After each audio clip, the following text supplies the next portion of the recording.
Well, good evening, everybody. Thank you for coming to our event tonight. We need to get started. Gotta put it up close to your mouth. This is about it. I don't think we can get any louder. But welcome to you all for our event tonight. With our program of Resilient Living Facing Climate Challenges Together. We're ANCA. I think you all probably know who we are, Accelerating Neighborhood Climate Action, and our mission is to build climate resilient communities, neighborhood by neighborhood. And you've probably seen this before. This is our chart of things that we think a resilient community should have in place. We have talked about a number of these things in the past, and tonight we've highlighted here our local sustainable food system. We're really excited to have this panel here to discuss that with you. So, the topic of the night is Roots for Resilience, Food Systems for a Climate Resilient Redlands. You might take just 1 minute to introduce yourself if you don't know people that you take. Can you take 1 minute to kind of introduce yourself? Because we're going to have some activities for... I am Sarah. Yes. Nice to meet you.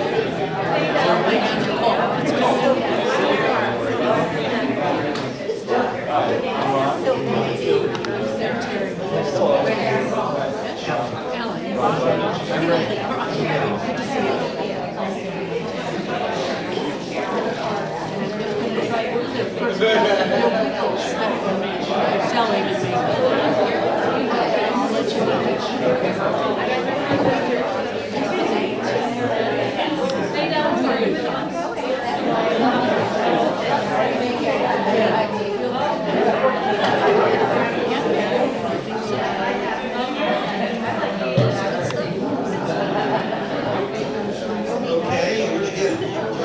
Each other a little better by the end of the night too, because we're going to have a table exercise for you.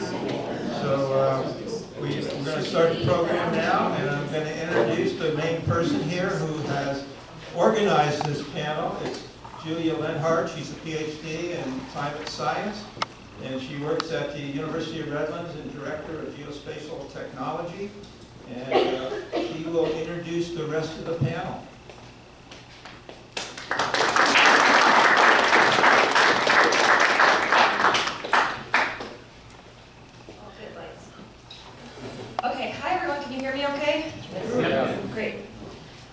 Good evening. Thank you so much for coming tonight. This is a great turnout. I'm really excited that everyone here is interested in food.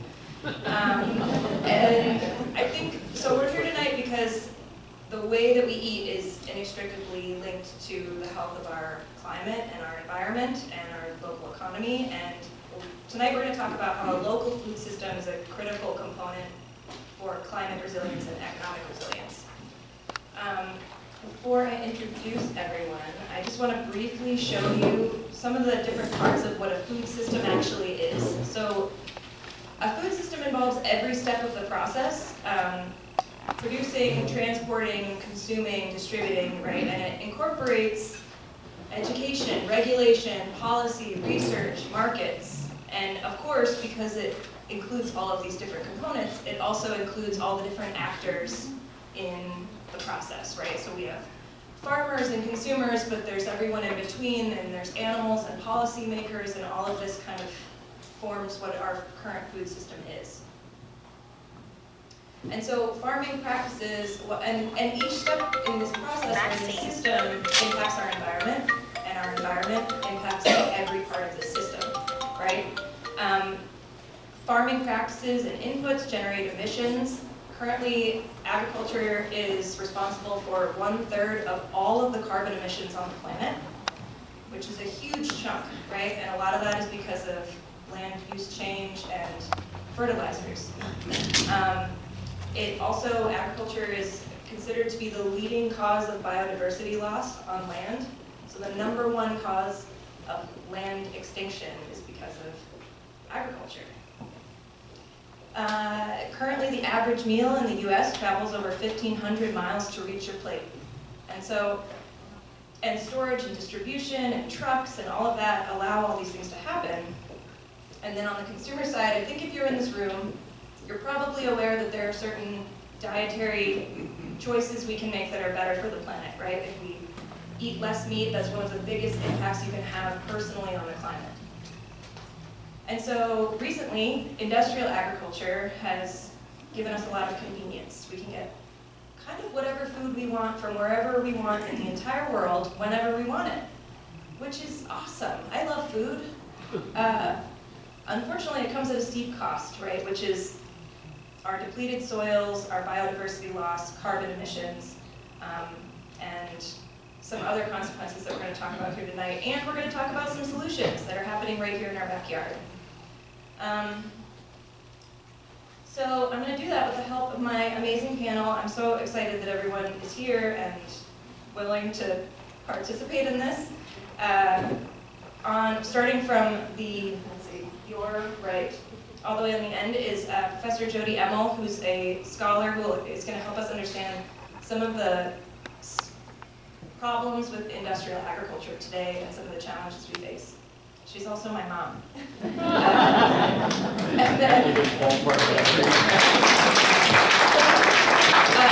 we have Patrick Mitchell from our regional Riverside or Inland Empire Food Systems Alliance. He's an author and also a trainer. He trains the next generation of agroecological farmers. We then have Abby Harnett, who's the owner and farmer for Three Sisters Farms. I don't know, how many of you have seen her at the Grove Street or the Grove School Farmers Market, right? So just another example of how a community can be created around even just one farm, right? And then Jasmine Nunez is a Climate Action Corps fellow at the University of Redlands who is working in the surf garden. She just told me she's been there for 5 years. This is her last year working there, which I know a lot of people are going to be very sad about. Okay, I'm going to ask around 10 questions to the panel myself, and then we'll open it up to the audience to ask questions, and then we have a little activity. But I'm going to leave this up so that we remember, and everyone's sitting under their name, which was Rain's idea, which is brilliant. I think, right? Yes. Okay. So just to set the stage, I talked a little bit about the biodiversity and the carbon emissions, but I want to ask Professor Jody Emmel what the, no, you're okay, we're going to, I'm going to schlep. What are some other consequences of industrial agriculture? I hope I can do this. This is past my bedtime but thank you, Julia. It's nice to be here. So there's a long, dirty list of stuff, hidden costs, to the environment, to animal bodies, to people's bodies, to all sorts of other things from industrial ag. And I was going to make a long list of these, but I think I'm just going to provide a couple of examples. And I want to preface this by saying that I actually think, because there is so much wrong with current industrial farm systems, that this is a real opportune time for new things, for the exponential growth of new things, like more local farming and many smaller farmers going back to the land. And I say this because, as most of you know, the amount of water that's used in industrial ag is about 80% of total human use. And it's even more so out in the western states at times. And a lot of this water is being mined from groundwater aquifers that are non-replenishable. I'm not nervous, I'm shaky old lady. So, like in the Ogallala Aquifer in the Central High Plains, there's like up to 150 feet of depletion already, and the Central Valley of California, there's about an inch a year of depletion, and there's all kinds of issues with this. And also the Colorado River, like I don't know if you've heard this year, but Lake Mead is like 1/3 full, and Lake Powell is even worse, I think. And the states, the upper basin and lower basin states can't agree on what they should do about the water. But Julie, I don't know if you mentioned, but like 1/3 of the Colorado River flow goes to Imperial Valley in California, and most of it goes to alfalfa, and a lot of it is exported. And there's a whole bunch of stuff just in that little example about what's wrong with current American agriculture. I'm from Nebraska. I'm one generation off the farm, and I wouldn't live there, and I also wouldn't live in Iowa. It was just going to be, because the groundwater and the surface water is so polluted from pesticides that it's gotten to, I mean, we've been dumping this stuff on the land since World War II, and you can just imagine, and most of this stuff is not evaluated by, the Food and Drug Administration and EPA. They've only evaluated a very few number of pesticides, and a lot of the pesticides that are legal in the US aren't legal in other countries. Even so-called third world countries don't allow a lot of the pesticides that we do. And so most of the rivers in Iowa are listed for not being able to swim or fish, and also things like in Nebraska, almost every single lake has atrazine in it, which is a pesticide that causes cancer. And you can just, there's no way to get this stuff out of the groundwater. And every year they dump more of it on. And then the eutrophication that happens from dumping on the fertilizers leaves a dead zone at the mouth of the Mississippi every spring that's about 5,000 to 9,000 square miles. It's a dead zone. There's no oxygen. All the fish and anything that is mobile that can get out of it do, but anything like shrimp and stuff like that, oh my God, the stuff that's immobile has to, it basically dies. And my point is that we got a lot wrong, and we don't know what to do with all the manure. One county in Nebraska has, from cattle and feedlots, as much sewage/manure as the city of New York City and Miami together. That's one county in Nebraska. Anyway, I could go on and on, but my daughter says I'm done. So. I think this is a very hopeful moment for change. Yes, exactly, and I think all of those examples just show that we could go on and on and on and on about how much is wrong.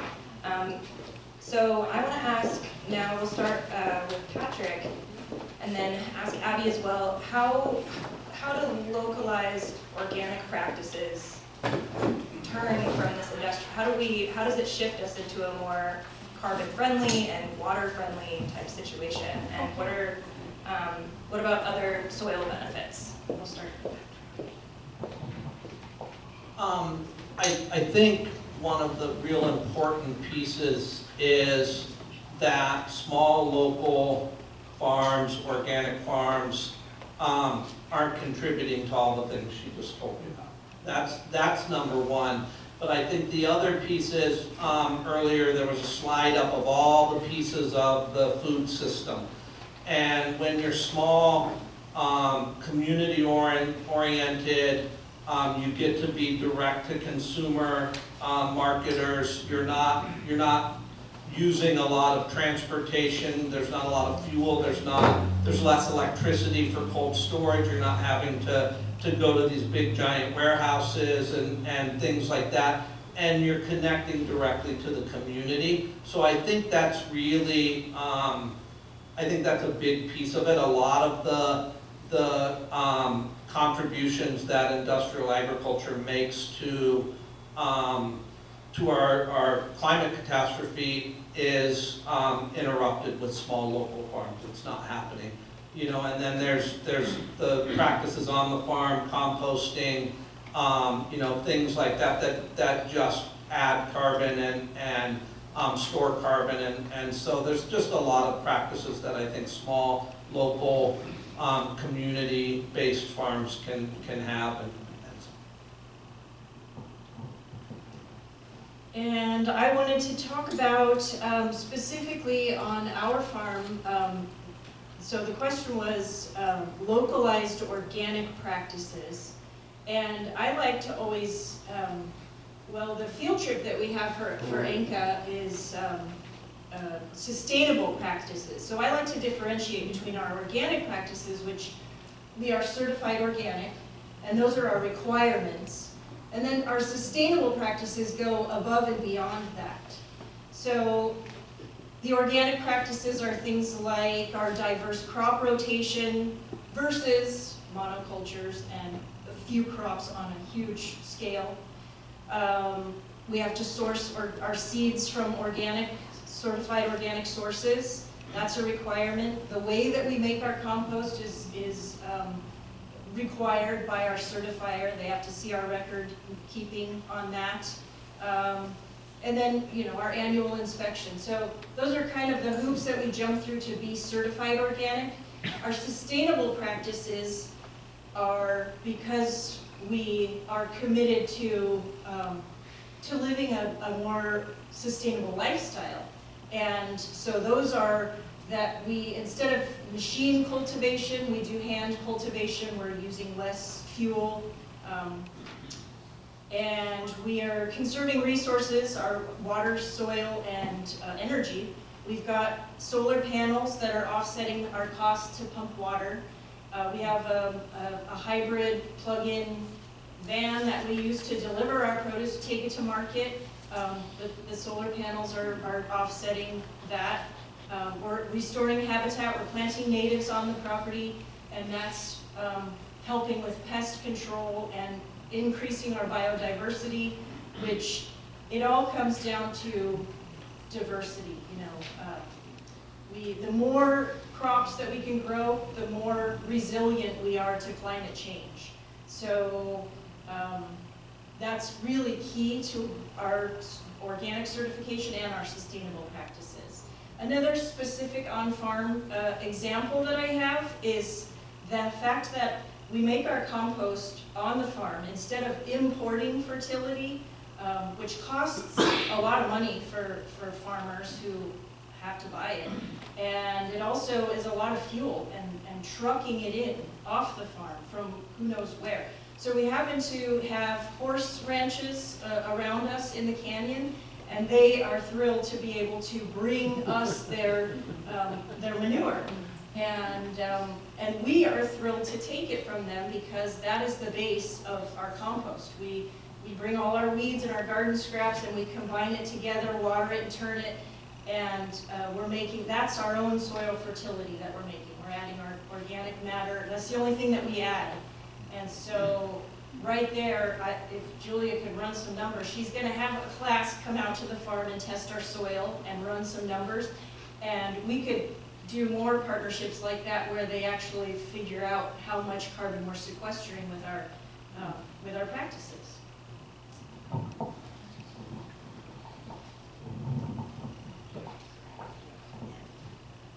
Thank you so much. Yeah, and I think so. All of that diversity, it's critical for resilience, but also, correct me if I'm wrong, the diversity of crops, crop rotations, and compost is all benefiting the soil because it's adding nutrients back into the soil for some plants, and while other plants are removing some of those nutrients, which keeps your soil healthier, which during a drought, we want healthier soil that can hold more water.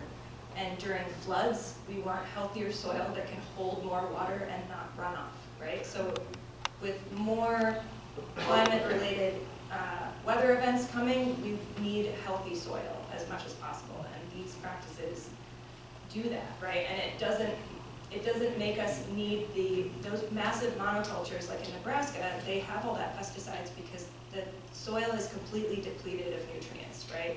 So that's why we pour chemicals on. Okay, I'm gonna try not to invert myself too much anymore. So Jasmine, so we've heard from Abby who's out in the canyon, and I just wanna know how urban gardening, as a climate fellow, how do you see urban gardening and urban farming contributing to climate resilience in this city, and what are some challenges you faced? Okay, so I'm Jasmine. So SERV is a great hub for promoting climate resilience. We have multiple sections to SERV. So the biggest one that we do towards the community is our tree stock program. So we basically have drought-tolerant trees, native trees, and fruit trees. And these fruit trees are low chill, so they require little water. And our whole mission with this tree stop program is to shade communities in need that are suffering from the urban heat island effect. And so the urban heat island effect is basically when a community is undershaded, there is a lot of asphalt, and asphalt's black, and so it like retains heat more, and so they just tend to have higher temperatures than other parts of the community. And so we kind of use the Enviro screen score to like see what communities need shade. And so we have a monthly giveaway every month, the second Saturday of every month, where we give away free trees. So that's one way we try to, build climate resilience. We also have a compost program here.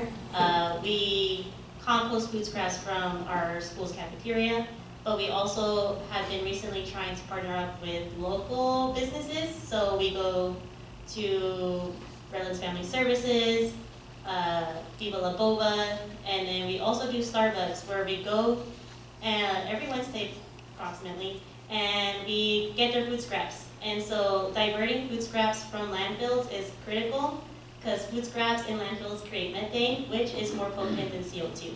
So at a smaller community scale, if everyone's composting, that's like, we're avoiding a lot of that methane release into the environment.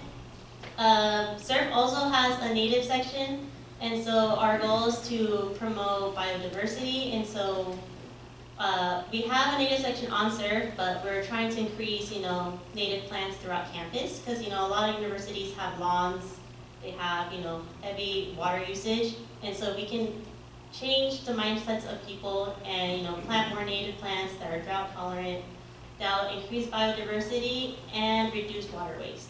And then finally, another component of SURF is produce. And so produce, like mentioned before, it's a local food system here that we have. So everything, we try to do organic practices to the best of our ability, but we're not certified, so we just, tend to practice them. And it's a CO2 sinks because you're planting in an urban environment, so the more plants you have, the better carbon sink it can be. It could reduce run of water, so instead of having, concrete and asphalt, having that water run up, it permeates into the soil. And since we don't use pesticides or, heavy fertilizer, that water isn't running off and creating algae blooms and affecting, local water sources. But a really big thing that SURF does is try to, reach community engagement, build community. And so all of this wouldn't be possible without, our community. And so it all starts with informing the community to build climate resilience and to implement some of these practices in smaller ways to their everyday life. Some struggle that we tend to have is, reaching a broader audience. So people who are into this realm know about us, but, our goal is to have more people know about us so they start implementing, sustainable ways of living. Sometimes funding could be an issue, so, all this costs a lot of money to make or to run sometimes, and so we might, encounter that. We also have pests, I'm in charge of the produce on SURF, and so, I had trouble with the bunnies or gophers or whatever, and so it's kind of like, oh, and since, we're trying to use organic practices, we can't necessarily do anything about that besides, try to implement organic ways on how to mitigate that. And then it's also a learning space for student interns. So I'm a good thing about this space is that we have, the support of the university, and there's a, requirement for students to do the community service. And so, but that also comes with a challenge of their learning. So sometimes people step onto SURF, and some people are like, oh yeah, my family owns a nursery, and so they're super well versed in how to plant and everything. But then we have people who are like, oh, does the plant, do you have to take it out of the pot and then put it in the soil, type of thing? So it's just a large, learning gap, and we encourage people to come out and to learn, but sometimes, it might be a struggle of overcoming that learning curve. So yeah. Thank you. And I love the surf garden. It's absolutely beautiful. So if you haven't been there, definitely check it out. It's right up the road. So does anyone want to speak for like just a few, a 1-minute overview of like why is a local food system more resilient than our global supply chain because of climate change specifically?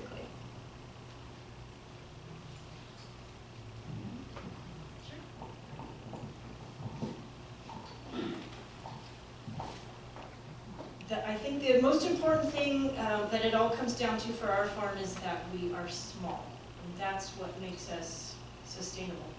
So if you compare that to conventional, large-scale, monoculture type operations, we can pivot more easily and we can avoid disasters by making decisions that a large business wouldn't be able to necessarily. Let's see, I took notes on this. Our business models helps us to be more resilient, selling directly to consumers versus wholesaling and shipping and distributing and having to worry about all those pieces to the puzzle. One piece of that puzzle gets affected and it kind of all falls apart. So I think these are reasons why being small is more resilient. I think for me, the COVID pandemic was a real eye-opener on the role of local small-scale farms in a community. And so when you look at this concept that there was no food on shelves in supermarkets, which we've all become very sort of addicted to, we think we can just go get whatever we want when we want it. The role of small farms, community-based small farms, connected to people in a whole new way that they hadn't in a very long time. And people being able to go down the street a block away, a mile away, maybe even 5 miles away, and have a farmer that they can get food from, and like that changed the game quite a bit. And I think that just transfers to the reduction of fuel, the reduction of, having to run an air conditioner in a giant warehouse somewhere to like a Walmart or something like that. When you don't have to go to those kinds of places, you're automatically reducing energy needs, exhaust emissions, things like that. And so I think small local farms have a great ability to lessen the climate impact. And I think one of the things that has always been important to me is when I talk to farmers that are large-scale farmers, they talk about, oh, there's all this new technology and we can adapt and do things in this changing climate. And I think, why don't we just do things right so the climate doesn't change? So that we, it's that, and as small-scale farmers, like you mentioned, that you have the ability to pivot, you have the ability to do a lot of things that a large-scale farm doesn't. I was talking to a carrot grower in Bakersfield, and he's like, I haven't walked my fields in years. I walk my field twice a day, every single day. I know what's happening there, and I have the ability to manage it based around that. And so I think those kinds of things make small farms really important as we move into this new arena. And just on that note, I think a couple of things, like the community aspect. Like one of the things that's happened with industrial ag is the hollowing out of rural America, basically. And that has created huge problems.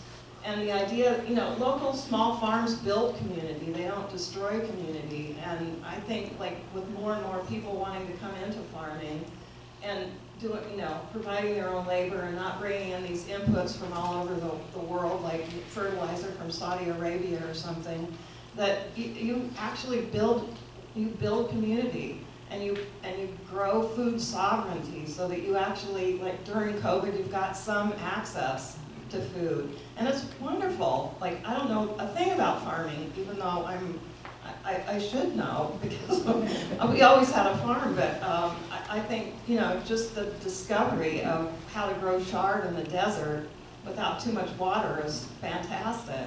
So, yeah, I think what you guys are doing is so exciting. So I want to shift a little bit to a part of the food system that doesn't get talked about too often, which is the ethics and social justice side of things. And I was wondering if Jody or Patrick would like to start. Just why did ethics and social justice need to be included if we're talking about shifting? And I'm going to say we're going to shift towards, let's call local small farms the conventional, and the other one is industrial. Like, that's not convention. That's not what we've been doing for thousands and thousands of years. That is the other type of farming. So why do ethics and social justice have to be included in these conversations? So I run a small farm training program. We do a 10-month apprenticeship in small farming. And one of the things we talked about is the triple bottom line. If you're going to be sustainable, you have to be ecologically sustainable, you have to be socially just, and you have to be economically viable. Any one of those pieces falls off, then your farm's not sustainable for very long. And so I think that's where that social justice piece comes in, is you know, you've got to have people who can come to a farm, who can come to work at a farm, and be safe, be healthy. The farm shouldn't be contributing to pollution that its neighbors have to suffer from. There's just a lot of things like that, as we have seen over the last few months with immigration issues. That's really brought up some challenges. We run we do a small farm apprenticeship class in Spanish, and our students disappeared. They didn't want to come out anymore. And those kinds of things can't happen if your food system is going to be resilient and be strong and be healthy. And so I think, focusing kind of on that triple bottom line idea of sustainability is really important. So one of the last things that I worked on was a concept called multi-species justice. And this is the idea that you can't, it's not just all about us. And, these millions, like hundreds of millions of animals that we butcher and eat and milk and make reproduce and all that sort of, they have to be considered, as well as the people that work in the slaughterhouses or that have to work in the slaughterhouses, the farm workers that have to work in the fields, usually for very little pay and very few benefits. So there's all sorts of, and there's the wildlife that are out there, and it's a commons too. Like, yeah, we have private property in this country, but this land is our land. I mean, it's really everybody's land, and water supplies and water resources and wildlife. They belong to themselves and they belong to all of us.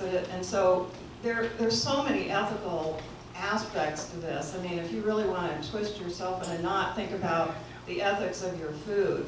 And like Patrick and I were talking about beforehand, you can't make it all fit. There's no pure way to do this. But we are animals and we have to eat too. So we got to make this jigsaw fit somehow. But I think we really need to keep in mind this really broad set of ethics involved, and not just a very narrow one, like how much does it cost me to feed my family. Thank you. Yeah, one of my favorite examples of like hope in the last few years is the Intertribal Buffalo Council, and they're this massive intertribal effort between tribes who sometimes have never worked together before on anything and are reintroducing buffalo herds to the Great Plains, which is a huge, huge step towards food sovereignty, right? The relationship between tribes and buffalo was one of the longest sustainable food systems we've ever seen in the history of the planet. It was like a couple 100,000 years of perfectly balanced relationship between humans and food. So it's possible if we pay attention, right, and look at some other types of systems. Okay, so Abby and Jasmine, like, join in on this too, because you've been working on the farm for 5 years. I know it's a shorter period of time, but I'm curious if y'all have noticed major changes in the last few years of farming in terms of the climate. I know we spoke briefly and you said no, which to me was like, how? But that's what I want to hear. Like, I want to hear that no, you haven't seen massive shifts. It's incredibly comforting to me to hear that. But I also want to know why, like, how the farmers market and CSA share help you navigate costs and how that works for you. So our conversation that we had, I remember, I was telling her that I asked the 90-year-old farmer at our farmer's market if he had noticed a change in the climate. And he said no. And that made me incensed, but then also think about it. My experience is only 15 years. And so then I said, well, I don't think 15 years is enough time to say I've noticed drastic changes since I started. I've heard a lot, and so it makes me think maybe I'm just repeating what I hear, and I don't like to do that. I like to really think about, well, you know, I have a couple of examples of some freak storms that we have experienced. But probably that 90-year-old has seen a lot of freak storms in his experience. So I just always err on the side of caution, and, you know, I have imposter syndrome too. Like, I'm not an expert, but I do know in our 15 years of experience that it does feel like it's getting a little more difficult every year. There have been some new pests. There is, you know, more, I think, disease going on. You know, we have to turn over our crops more quickly. It makes me want to make better compost and do a better job with what I'm doing and find new varieties. I'm excited that there's people out there researching new varieties that will take the heat and the extremes, and I want to tap into that on the farm. And the question about the farmer's market? Yeah, how does that help you? Right, our outlets. So selling direct to the consumer is more resilient than relying on middlemen and wholesaling our crops.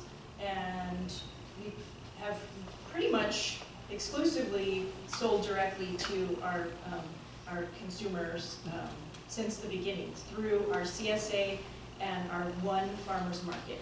Our farm, we have 20 acres, but the garden is on 2 acres.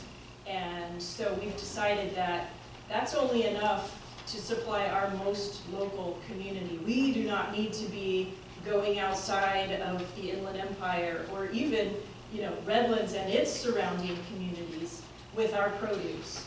And we don't want to be advertising to all of Southern California saying, come to our farm, it's the best. We just want to sell at our most local farmers market, and we don't even advertise our CSA because it's word of mouth. We want just our neighbors pretty much, you know, using our produce, because that's what makes sense as far as our scale goes. So we don't advertise. I always hype the farmers market as the place to go, because that's where everybody comes together and everybody needs the advertising. The sourdough bread bakers, all these small artisan food producers, That's where they're coming to try and sell their product, and the community needs to rally around them and support them with their food dollars, and that demand will generate more food producers. So, Yeah, so I haven't been a farmer for 90 or 15. I've only been growing food for 5 years, which is really short, you know, in the grand scheme of things. And then for the first, 3 of those years, I was a student, so I wasn't on serve all the time, but I was, I would experience everything. For us personally, I think is what gets us the most is heat and oh, we had a long summer, and so we start our cool season crops, and it's still like 100 degrees. And so I think short term, that's what I've experienced is like trying to find the groove of when to plant, because we have planting zones, and I'm pretty sure we're zone 9B. And so if you Google it and you're like, okay, this is what you should start in the month of October, and it's kind of like full season stuff, and then you start it and it's still too hot, and then it kind of goes to waste in a way. We compost it, but we didn't get a harvest from it. And so from my experience, that has been a struggle, but as I've been there every year, I feel like we get a little bit better at okay, last year we realized that October and November is still really hot.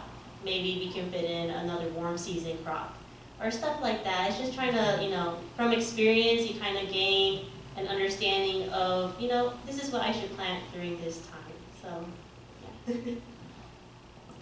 All that pivoting that everyone's been talking about, like constantly pivoting. Okay, I don't think we're gonna have time to get through everything, and I think people are gonna have questions, and I wanna know what we're supposed to do about the bunnies, you know what I mean? I don't know how to tackle, for me it's rats, being in the Redlands city limits. There's rats in all the, palm trees, and every single time I plant something, it's eaten that night. But I wanna know from the whole group, does anyone wanna talk about what are some of the biggest barriers for new local farmers today, and what are some shifts in policy or in the community that could move us towards, get us over those barriers?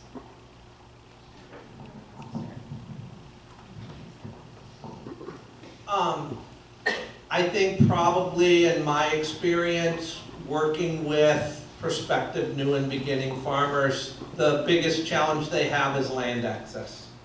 A lot of, land in Southern California is not cheap. And so they're forced into leasing land, borrowing land, that creates its own set of challenges. But for me, that's kind of the biggest challenge. I think there's a real opportunity to work with communities that recognize the importance of food production. City of Riverside a decade or so ago set aside 4,000 acres and said this is all private property, but through a referendum that was voted on by the city, they said agriculture has to happen on that property and it can't be subdivided below 5 acres. Still not cheap, but now there's this land that's dedicated to agriculture.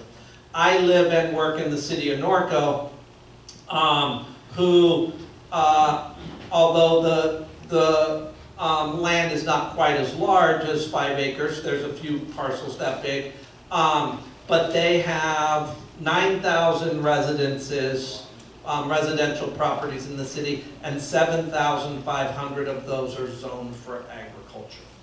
And that's a really unique thing in a city in Southern California. Because when you're zoned for agriculture, you can have a farm stand in front of your property. You can do some things that you can't do in more urban areas and areas that are zoned purely for residential development and things like that. So I think that's, finding those communities, getting our city councils, our county supervisors to start to recognize the importance of local food production and figure out how to make land accessible to people that want to grow food.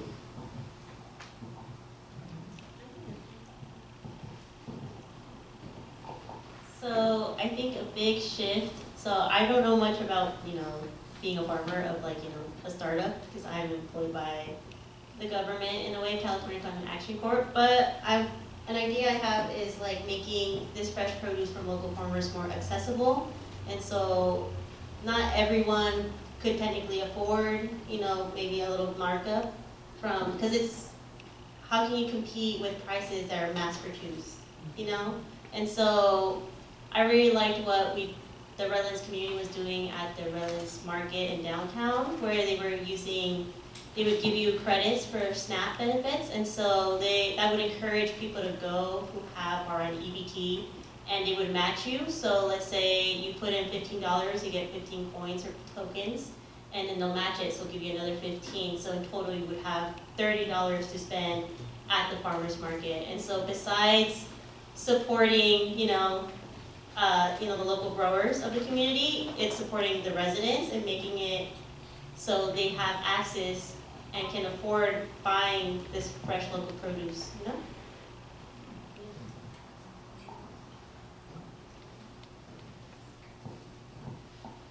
Do any of you want to say, I know I sent you a long list of questions I was going to ask, and then we get excited about listening. So does anyone want to say any other thing about what you're working on? Yes, please. So we are partnering with Cal State University San Bernardino. They're starting a new minor, Sustainable Food Systems, in the fall of 2026. So we'll do tours of the farm for those students, and that's exciting because hopefully, I'm not seeing new farmers like you are, because we're not doing the educating side of it. We're just doing the growing side of it. I'm still waiting to see these new farmers coming up. And I welcome it. I don't feel like it's competition, and we need more female farmers specifically. I Googled female farmers, and AI said this: female farmers are a rapidly growing essential force in agriculture, representing 36% of U.S. producers as of 2017, with over half of all farms involving a female decision maker. They frequently drive innovation, focusing on diversified, sustainable operations, direct-to-consumer sales, and livestock, while increasingly leading in agricultural education and technology.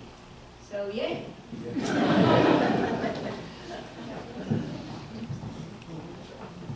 I just want to say that the Farm Bill is being, it's enacted every 5 years if it's on time, which it usually isn't, but it's being marked up in the House this week, and they're going to have hearings on it next week. And then again, it's just going to support more commodity production, more sorghum, more soybeans, more corn, and there's not very much in there, if any, for local small farming, which we really need to write and talk about to our representatives, because this just doesn't work, this system we have. And so I really encourage you to take an interest in this, because not only do we have to attack this from the local end of, buy more local, buy more organic, but also we have to try to fix the system from the top down. I agree with that 100%. I also, on the tables, there's some flyers. Next week is the GROW conference, which in part is sponsored by the Inland Empire Food Systems Alliance. It's a one-day conference. It's affordable. I think it's $35 to go, and that includes lunch. We've got some great speakers, some great workshops happening. We'd love to see folks from the Redlands area trek down a little bit to Riverside and join us. It historically has been a conference put on by the city of Riverside, but we have pushed them to make it a regional conference. We always tell them, if every piece of open space in Riverside was turned into a farm, it still wouldn't feed Riverside. So we need the whole Inland Empire. we could be the breadbasket for Southern California if we worked on that, and local food is local food production is a great way to do that. So come to the Grow Conference, and hopefully I'll see you there. Okay, so call your representative about the Farm Bill, which is, little known fact, the single most impactful climate bill federally in history. It's like the one thing that makes the biggest difference in climate and emissions. So call your representative for the Farm Bill, go to the Grow Conference, go to the Grove School Farmers Market this weekend, and buy from Three Sisters Farm. Come check out the surf garden. Also on your tables are something titled, what is it called? Nope, not that one. Resource guide, thank you. There's a list of some farmers markets. There are a list of foods that are easy to grow in this area, hard to grow in this area, and some steps on the back with some additional things you can do this week to move towards a local climate system. So now I want to take some time to have the audience ask questions of the panel.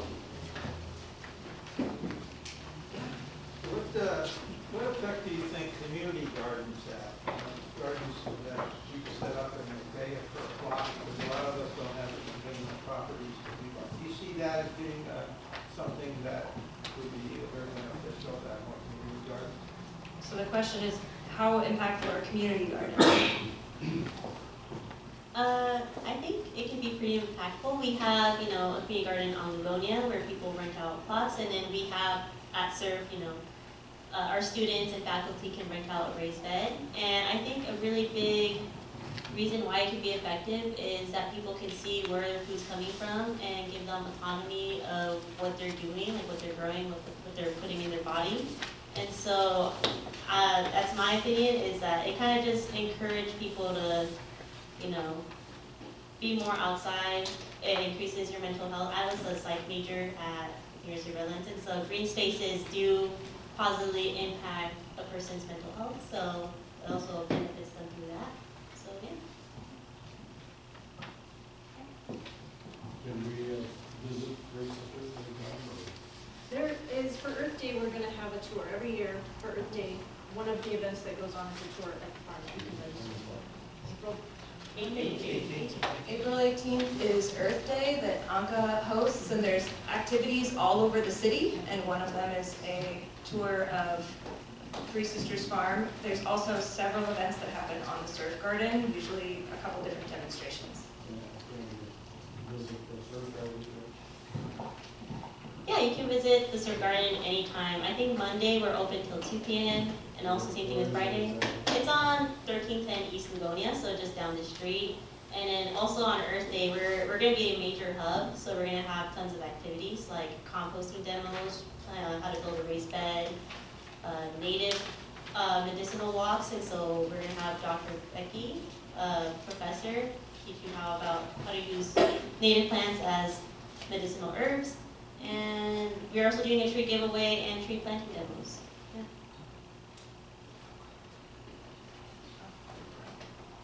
Do any of you use that for owl houses to help with natural? Yeah. Repeat the question, please.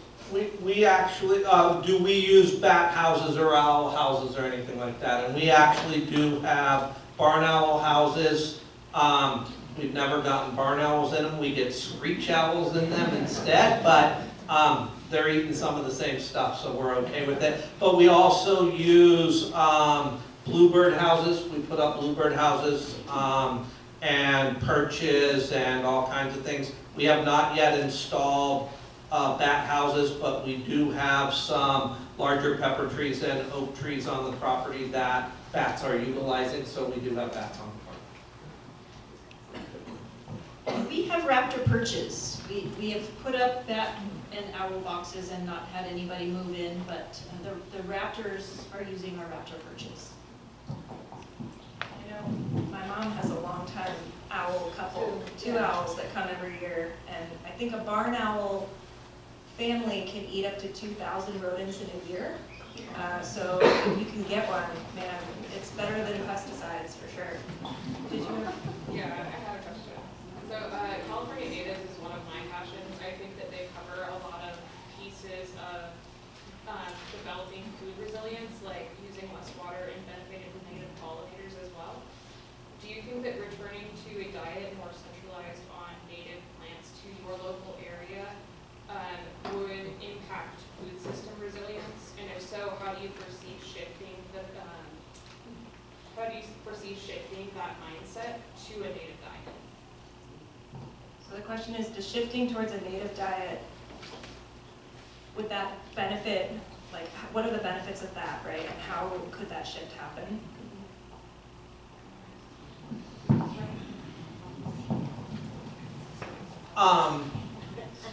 Before I farmed, I was a naturalist and a restoration ecologist, so I did a lot of work with native plants. And currently, we have a 2.5 acre farm, and on that farm, we share space with the local band of Tongva, who are creating a native food and medicine garden on site. I think the biggest challenge from a farmer moving towards a native crop would be educating the community on what that is. My wife yells at me all the time because she says, "Why can't you just grow orange carrots?" Like that's in her head, that's what a carrot's supposed to look like. And I bring home rainbow carrots and she's like, "But that's not what they're supposed to." So I think you've got that mentality of what our food is, and I think educating people on what a native diet might consist of is probably the first step. I think we're gonna have to move on to our table talk activity. I will say for the native thing, I totally agree, and I was very centered on native plants and foods for a long time. And I'm starting to shift my mindset a little bit because our ecology is changing. And you're right, we were in plant hardiness zone 9B 10 years ago, and now we're in 10A. So like the types of foods that we can grow here have changed over the last 50 years even. And so I think it's important to grow what makes sense in your ecology and support local biodiversity, and if native fits that, that's amazing, and it might not forever, right? And heritage stuff is really important. And heritage stuff is really important. Okay, so we're gonna move on to the next, but let's give our panel a big round of applause.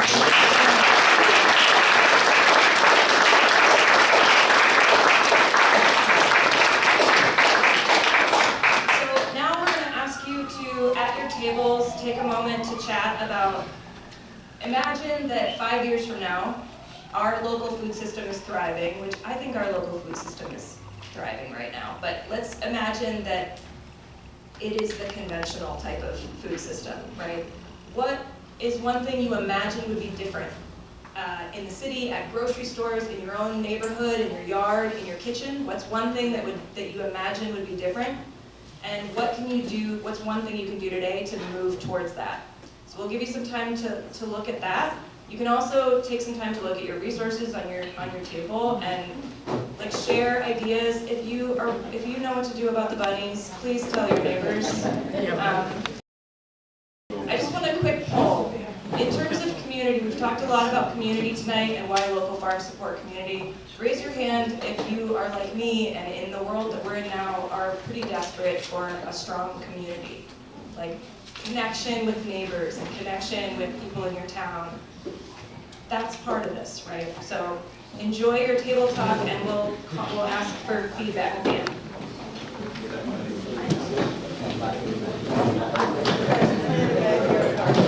I think I might be more successful in growing some of that.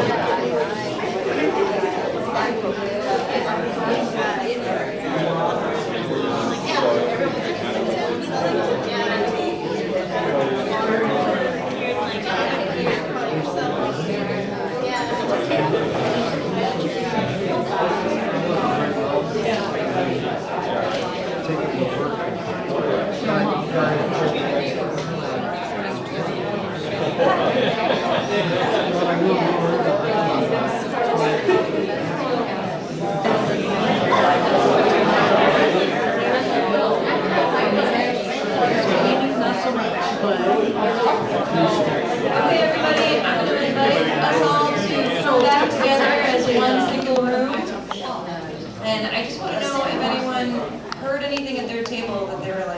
That would be amazing to see. You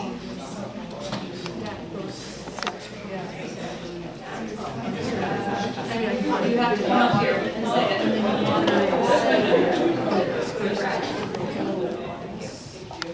Hi, so we're from this table here. One thing that we talked about was co-ops. So we were thinking of a grocery store that is owned by the employees, but it allows for local farmers to bring in their food and open it up to the community to purchase from them. And I was talking about a co-op that I've actually been to in Oregon, and I thought it was amazing because you have this diverse range of produce that is grown locally. It tastes way better than grocery store food, so if you can't sell anybody on that, I don't know how else you're going to. But it also made available things that you can buy in bulk. And I noticed that when I was buying stuff there, that also reduced on my reliance and dependency on plastic and just excessive one-time use things. So yeah, that's what we talked about, and hopefully to see that. Did anyone else talk about co-ops? No. All right, what other ideas? Well, it was mentioned at this table, a vision of a Three Sisters Cafe. You're opening a cafe, I mean, get ready. That's what we're envisioning 5 years from now. Would that be, so is that a cafe that's sourced entirely from a local farm or attached to a local farm? It could be either. Could be either? I just have to say this. One of the things we talked about is something that ANCA really wants to see happen, and that is for neighborhoods to become food hubs. Every neighborhood has backyards, front yards, alleys that could be turned into agriculture if they're not being used for anything else. There's a lot of space in neighborhoods, and what a community building activity that would be, and you could grow a ton of food at the neighborhood level. So some of you are familiar with Map Your Neighborhood. Our next thing we're going to roll out is to Map Your Neighborhood for growing food here locally at the neighborhood level. Yeah, so if anyone wants to volunteer to be on that committee of starting that Map Your Neighborhood, Grow Your Neighborhood, please come speak to Linda at the end of this tonight.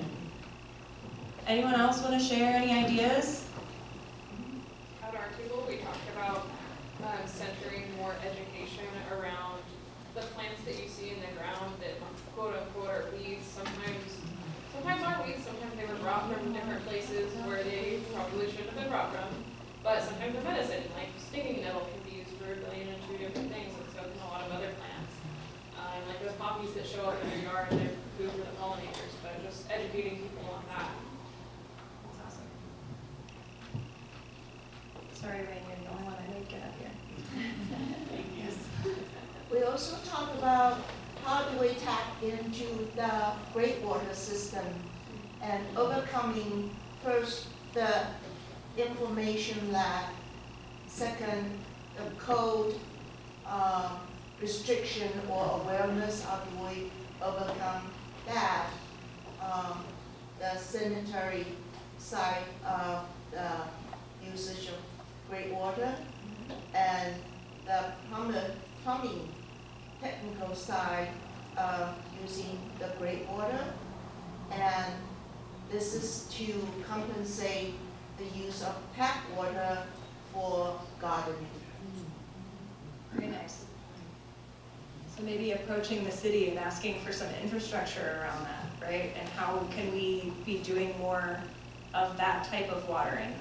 And I understand, maybe I'm wrong, but there's a restriction or forbiddance of using the gray water in an individual house for sanitary reason. So how do we overcome that? What technical things need to be resolved Yeah. before we use the gray water? That's a great question. Anyone else want to share an idea? Yeah. Talking about local community schools and their giant fields and using them to not only educate, but also feed the communities that the schools serve. Yeah, I like that. That's cool. The Grove School Farmers Market, for example, they grow their food on site, and it teaches the students how to grow, and it teaches them how to work with animals, and then they go to the market and sell it. But that's one charter school, and it absolutely should be spread to others. Is there someone else? Well, just in conjunction with that, it would be nice to teach kids about composting in the school gardens, so that more people would compost in their own backyards. I think the importance of it is crucial because, like she said, the methane that comes from food scraps in the landfills is, is extreme, so. It's not great, no. There's a program, I don't know how far it's gotten, but we were approached about it a couple of years ago. Instead of farm to school, it was a school to farm program where an elementary school was collecting all of its food scraps and delivering it to the farm for compost purposes. So, and then the farm would return it with fresh food. So, interesting. That's awesome. Yeah. Let's all look that up and do that here. All of these ideas are such great ideas. We're going to go ahead and hand it off to our ANCA reps who are going to wrap us up tonight, but thank you all so much for participating tonight. We're really glad you're here.